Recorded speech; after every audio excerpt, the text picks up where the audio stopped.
আসসালামু আলাইকুম। আজ পহেলা জুন 2024। শুরু করছি চেঞ্জ টিভি প্রতিদিনের গল্প অনুষ্ঠান। দর্শক, আপনাদের সঙ্গে রয়েছে আমি ইমতিয়াজ আহমেদ। শুরুতেই সংবাদ শিরোনাম। যেভাবে পালিয়ে গেলেন বেনজির আহমেদ, যা বলছে ড্রাইভারের আত্মীয়। মেটা কর্তৃপক্ষ ফেসবুক বন্ধ করায় ক্ষুব্ধ আওয়ামী লীগ। যুদ্ধ বন্ধ নিয়ে যা হচ্ছে হামাস ও ইসরায়েলের মধ্যে। এবার বিস্তারিত। বেনজির আহমেদ পুলিশের সাবেক আইজি, বর্তমানে দুর্নীতির দায়ে অভিযুক্ত। বিশ্বস্ত একটি সূত্র বলছে ইতোমধ্যে তিনি দেশ ছেড়ে পালিয়েছেন। এমনকি তার জব্দ করা অ্যাকাউন্টগুলো থেকে সরিয়ে ফেলা হয়েছে সব টাকা। তাকে নিয়ে সরব নানা গণমাধ্যম।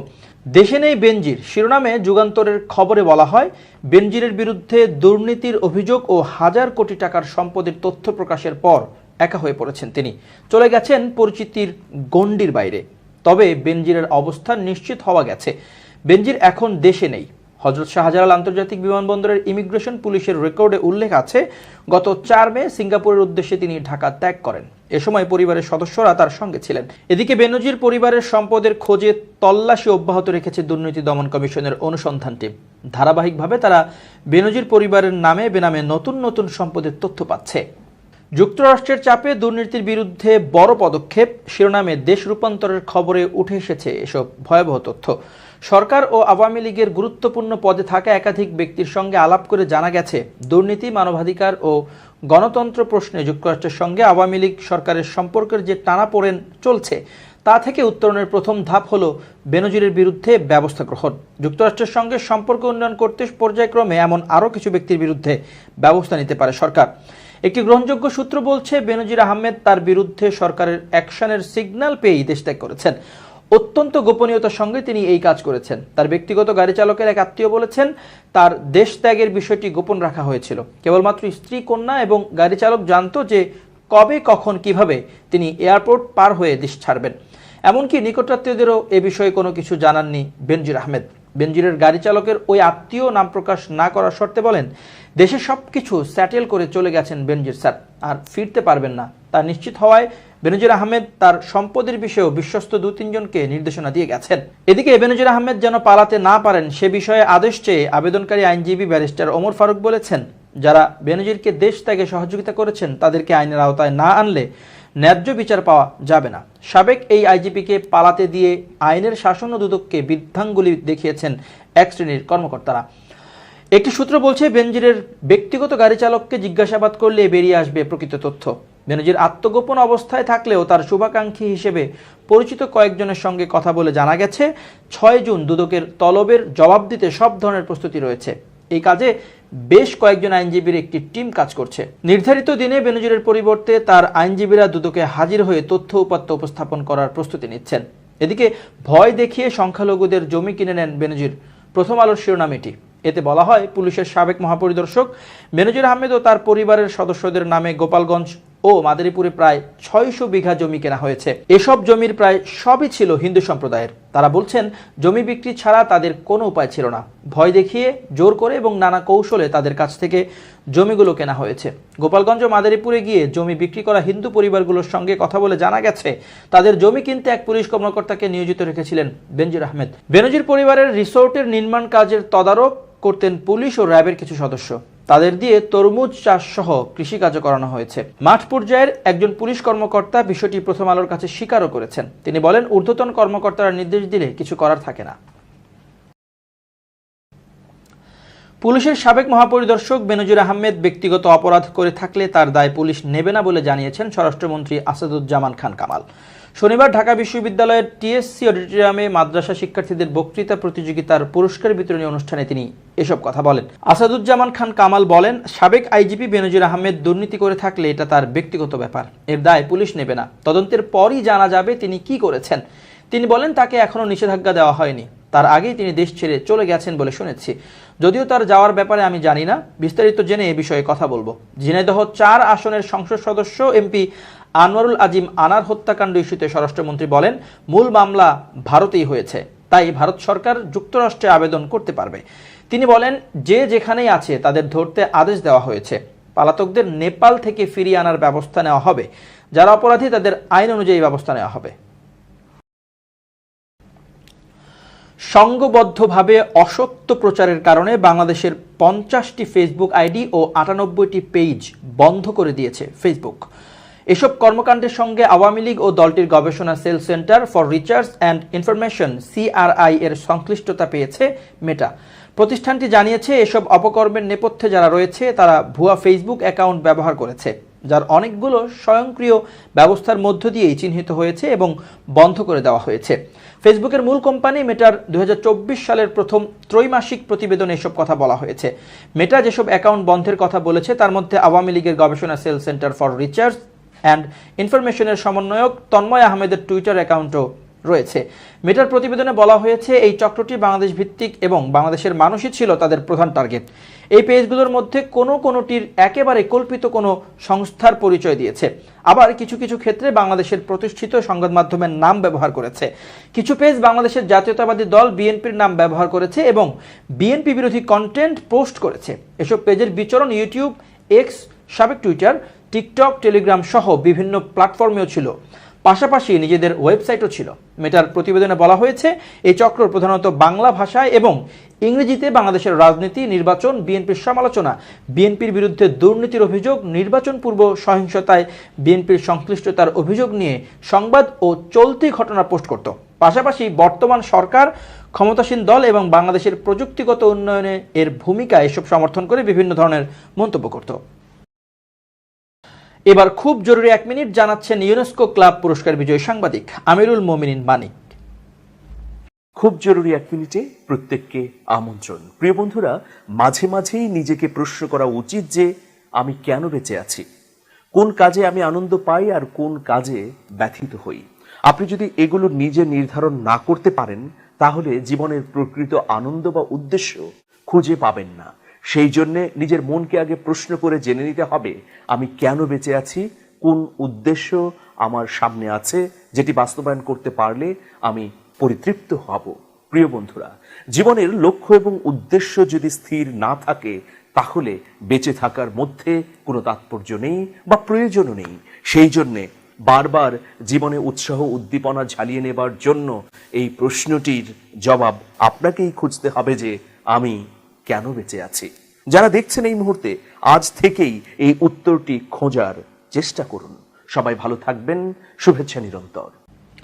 ধীরে ধীরে মুক্তির পথে এগুচ্ছেন সাবেক প্রধানমন্ত্রী ইমরান খান। পাকিস্তানের সহিংসতার ঘটনায় গত বছরের 9 মে দেশটির সাবেক প্রধানমন্ত্রী ইমরান খান গ্রেফতার হন। এরপর তার বিরুদ্ধে দায়েরকৃত 2টি মামলা থেকে খালাস পেয়েছেন তিনি। স্থানীয় আদালত শাহজাদ টাউন থানায় দায়েরকৃত 2টি মামলায় তাকে খালাস দেন। এসব মামলায় ইমরান খানের বিরুদ্ধে সাধারণ জনগণকে সহিংসতায় উস্কে দেওয়ার অভিযোগ আনা হয়েছিল। রাষ্ট্রপক্ষ ইমরান খানের বিরুদ্ধে উপযুক্ত সাক্ষ্য প্রমাণ উপস্থিত করতে না পারায় জুডিশিয়াল ম্যাজিস্ট্রেট ওমর সাব্বির 2টি মামলা থেকে খালাস দেন। শুনানির সময় ইমরান খানের আইনজীবী বলেন, সাবেক প্রধানমন্ত্রীর বিরুদ্ধে মামলাগুলো অননুমোদিত ব্যক্তির দ্বারা দায়ের করা হয়েছিল। ওই আইনজীবী দাবি করেন ইমরান খানের বিরুদ্ধে পাকিস্তান দণ্ডবিধির 109 ধারা ভুলভাবে প্রয়োগ করা হয়েছে, কারণ এমন কোনো প্রমাণ নেই তিনি জনসাধারণকে সহিংসতায় উৎসাহ দিয়েছেন। সম্প্রতি ইমরান খান 2022 সালের 25 মে অনুষ্ঠিত আজাদি মার্চ সম্পর্কিত 2টি মামলা থেকেও খালাস পেয়েছেন। পাকিস্তান তেহরিক ইনসাফের পিটিআই প্রতিষ্ঠাতা চেয়ারম্যান পাকিস্তান জুড়ে সহিংসতা সহ একাধিক মামলায় আদিয়ালা জেলে বন্দী রয়েছেন। ইসলামাবাদের বিভিন্ন থানায় ইমরান খানের বিরুদ্ধে 9 মে সহিংসতার ঘটনায় 6টি মামলা করা হয়েছিল। এসব মামলা তার বিরুদ্ধে মহাসড়ক অবরোধ করে জনগণকে উস্কানি দেওয়া এবং পুলিশের উপর হামলার অভিযোগ আনা হয়। পাকিস্তানের সাবেক প্রধানমন্ত্রী ইমরান খানকে 2023 সালের 9 মে দেশটির ন্যাশনাল অ্যাকাউন্টেবিলিটির ব্যুরো এনবি ইসলামাবাদ হাইকোর্ট থেকে গ্রেফতার করে। গত বছর এপ্রিলে পাকিস্তানের জাতীয় পরিষদের অনাস্থা ভোটের মাধ্যমে প্রধানমন্ত্রীর পদ থেকে বরখাস্ত হন ইমরান খান। ওই সময় পাকিস্তানের সাবেক প্রধানমন্ত্রী ও পাকিস্তান তেহরিক ইনসাফের চেয়ারম্যান ইমরান খানকে গ্রেফতারে দেশ জুড়ে বিক্ষোভ ছড়িয়ে পড়ে। বিক্ষোভে আইনশৃঙ্খলা বাহিনীর সঙ্গে সংঘর্ষে 8 জন নিহত হন। বিক্ষোভকারীরা ইসলামাবাদের একটি পুলিশ কার্যালয়ে, লাহোরের একটি পুলিশ স্টেশনে, পেশওয়ারের রেডিও পাকিস্তানের ভবনে এবং লোয়ার দিরের চাকদারায় স্কাউটস ফোর্সে বিক্ষোভকারীরা আগুন ধরিয়ে দেয়। এবার ফিলিস্তিন প্রসঙ্গ। ইসরায়েলের প্রস্তাবিত এবং মার্কিন যুক্তরাষ্ট্রের ঘোষিত নতুন যুদ্ধবিরতি প্রস্তাবে 3টি ধাপ রয়েছে। ইসরায়েল নিজে এই প্রস্তাব ঘোষণা করেনি। মার্কিন প্রেসিডেন্ট জো বাইডেন শুক্রবার রাতে এক টেলিভিশন ভাষণে এই রূপরেখা তুলে ধরেন। অনেক বিশ্লেষক বলছেন এতে নতুন কিছুই নেই। বিভিন্ন পক্ষ থেকে এসব প্রস্তাব অনেকবারই এসেছে। তবে নতুনত্ব যা রয়েছে তা হলো এটি ঘোষিত হয়েছে মার্কিন প্রেসিডেন্ট জো বাইডেনের মুখ থেকে। মার্কিন প্রেসিডেন্ট জো বাইডেন এই বিস্ময়কর প্রস্তাব গ্রহণ করার জন্য ফিলিস্তিনি প্রতিরোধ আন্দোলন হামাসের প্রতি আহ্বান জানিয়ে বলেছেন, এখনই এই যুদ্ধ বন্ধ করার সময়। হামাসও প্রস্তাবটি ইতিবাচকভাবে বিবেচনা করবে বলে জানিয়েছে। 8 মাস ধরে চলা গাজা যুদ্ধ বন্ধ করার জন্য এটিকে বড় ধরনের সমাধান হিসেবে উল্লেখ করে বাইডেন বলেছেন, এতে প্রথমে 6 সপ্তাহের যুদ্ধবিরতি দিয়ে শুরুর কথা বলা হয়েছে। তাছাড়া গাজার জনবহুল সকল এলাকা থেকে ইসরায়েলি বাহিনী প্রত্যাহারের কথাও বলা হয়েছে। হোয়াইট হাউস থেকে টেলিভিশনে দেয়া ভাষণে বাইডেন বলেন, এটা হলো এই যুদ্ধ বন্ধ করার সময়, শুরু করার সময়। আমরা শান্তির এই সুযোগ হাতছাড়া করতে পারি না। তিনি বলেন, ইসরায়েল ব্যাপক ভিত্তিক নতুন প্রস্তাব দিয়েছে, টেকসই যুদ্ধবিরতি এবং সকল পণবন্দীদের মুক্তির রোডম্যাপ এটি। বাইডেন বলেন, হামাসের আর ইসরায়েলের ভেতরে বড় ধরনের আরেকটি হামলা চালানোর মতো শক্তি নেই। তিনি বলেন, ইসরায়েল তাদের প্রস্তাব দিয়েছে, হামাস বলেছে তারা যুদ্ধবিরতি চায়। তারা সত্যিই তা চায় কিনা এই চুক্তি তা প্রমাণের একটি সুযোগ করে দিয়েছে। তিনি জানান, যুদ্ধবিরতি হলে সাহায্য নিরাপদে যেতে পারবে এবং যাদের প্রয়োজন তাদের কাছে কার্যকরভাবে পৌঁছাতে পারবে। বাইডেন বলেন, ইসরায়েলের প্রস্তাবের প্রথম পর্যায়ে সবকিছু দেয়া আছে। হামাস রাজি থাকলে তা এখনই শুরু হতে পারে। তিনি বলেন, প্রথম পর্যায় শুরু হওয়ার পর হামাস ও ইসরায়েল দ্বিতীয় পর্যায়ে নিয়ে আলোচনা শুরু করবে। এতে বৈরিতা অবসানের স্থায়ী ব্যবস্থা থাকবে। তিনি বলেন, প্রস্তাবটিতে বলা হয়েছে, আলোচকদের যদি 6 সপ্তাহের বেশি সময় লাগে তবে আলোচনা চলা পর্যন্ত যুদ্ধবিরতি অব্যাহত থাকবে। যুক্তরাষ্ট্র, মিশর ও কাতার দ্বিতীয় ধাপের সমঝোতায় পৌঁছার আগে পর্যন্ত আলোচনা অব্যাহত রাখতে কাজ করবে। বাইডেন বলেন, আমি জানি ইসরায়েলে অনেক আছেন যারা এই যুদ্ধ পরিকল্পনায় সম্মত নন এবং তারা যুদ্ধ অনির্দিষ্টকালের জন্য অব্যাহত রাখার আহ্বান জানাবেন। তাদের অনেকে সরকারি জোটেও আছেন। তারা পরিষ্কারভাবে বলবেন যে তারা গাজা দখল করতে চান। তারা বছরের পর বছর যুদ্ধ অব্যাহত রাখতে চান। তাদের কাছে পণবন্দি মুক্তি অগ্রাধিকার প্রাপ্ত বিষয় নয়। আমি ইসরায়েল সরকারের প্রতি আহ্বান জানাবো, যত চাপই আসুক না কেন এই চুক্তির পেছনে দাঁড়াতে। ফিলিস্তিনের অবরুদ্ধ গাজায় যুদ্ধ বন্ধে ইসরায়েলের নতুন প্রস্তাব মেনে নিতে হামাসের প্রতি আহ্বান জানিয়েছেন মার্কিন প্রেসিডেন্ট জো বাইডেন। তিনি বলেছেন, এই যুদ্ধ শেষ হওয়ার সময় এসেছে। 3 পর্যায়ের নতুন এই প্রস্তাবে গাজায় পুরোপুরি যুদ্ধবিরতি কার্যকরের সুযোগ রয়েছে। এখন সিদ্ধান্ত নেওয়ার সময় এসেছে।